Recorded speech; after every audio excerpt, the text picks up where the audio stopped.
Rents have now fallen to a 35-month low across Canada in March 2026, coming in with an average price of $2,008 when combining all property types together. If you take a look at this chart, you can see that the last time rents were this low was all the way back in April of 2023, where rents in Canada averaged $2,002 and $2,014 in May of 2023. So we're essentially back to that point right now. And we've seen the same story play out in the buying and selling market. It appears that a lot of the fluff has come off of rent prices over the last 2 years. The last thing we will look at with this chart before getting into more of a distinct focus in the Toronto rental market is the fact that in March 2024, average rental rates in Canada came in at $2,180, and now to date, those prices have cooled by roughly $173 to $175 per month, which is a good thing if you're a renter, right? You may be thinking, if I lock down a place near the high point in 2023 or 2024, then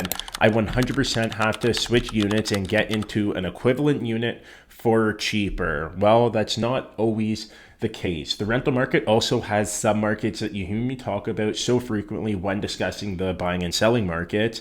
I've had 2 instances this year where places have rented for $150 to $200 more per month than when they were last rented in 2024, despite average rental rates being down by 5.5% and 6% since then. Both places were in cool loft buildings in cool areas of the city, one being in Leslieville. We missed out on this unit, and then we were the successful bid on a 2-story townhouse / loft type unit in the Trinity Bellwoods area. The Leslieville unit that we missed out on was last rented for $3,300 in October 2024 and recently rented out at $3,450, and the Trinity Bellwoods unit that we were able to snag was rented for $200 more than the last time it was rented in April 2024. On top of this, I've personally had 4 to 5 clients actually get rent decreases from their landlords over the past year to a year and a half, and these clients of mine were all in newer buildings that were not rent controlled. My name is Trey, and I'm a realtor here in the city who loves helping amazing people like you buy, sell, and rent here. If you would like to see how we may be able to work together,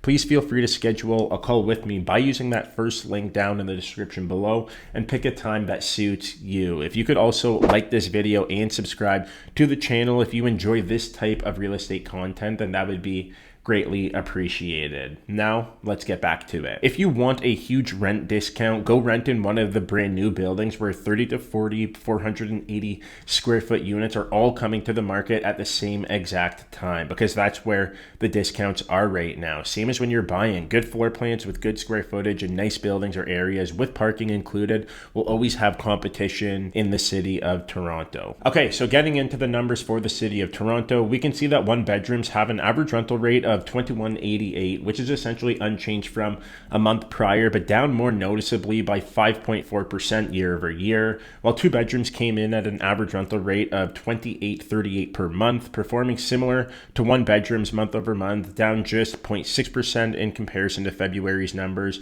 and down 3.1% year over year. Keep in mind that this breakdown is for 1 and 2 bedroom spaces, but these numbers don't differentiate from condos, apartments, and freehold options. They're all included into one group here. When separating the asset classes, condo apartments followed the same trend monthly and year over year, with being in a declining market, but had slightly higher average and median prices. Another thing I want to note is that when I'm helping people find a new place to rent, some clients are really hesitant to rent in a space that is not rent controlled. In Ontario, a rent controlled unit is a residential property that is subject to the provincial rent increase guidelines, limiting how much a landlord can actually increase the rent each year. Under the Residential Tenancies Act, or RTA, a unit is considered rent control if it was first occupied for residential purposes on or before the date of November 15th, 2018, and the rent cap for 2026 is currently set at 2.1%.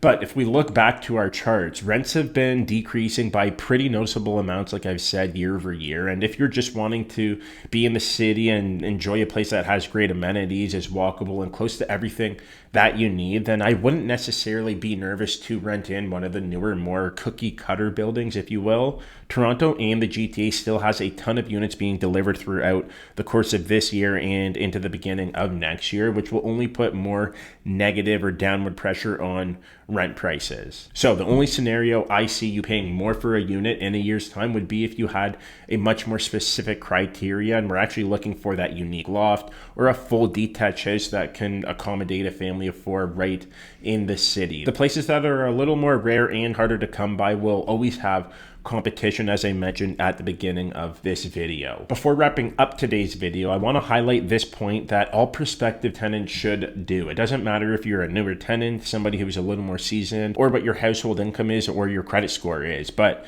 you should always be writing a personal letter to the landlord outlining who you are, what hobbies and interests you have, and what you do on your days off outside of work, what you actually do for work, and why you love the place that you're trying to offer on. It sounds like common sense, but you'd be surprised with how many people seem like they're the absolute best on paper, but then will lose out on a specific spot because the landlord sympathized with someone else's offer and their overall story. So always make sure that you're going the extra mile and are putting this stuff together, on top of obviously making sure that your other supporting documents like your job letter, pay stubs, and credit report are the highest and cleanest that they can be. I hope you enjoyed this month's breakdown of the Canadian and Toronto rental markets and that you found value in this video. If you have any questions or would like to see how we may be able to work together, please don't hesitate to send me a message. Take care and remember to trust the process and to always fall in love with your journey.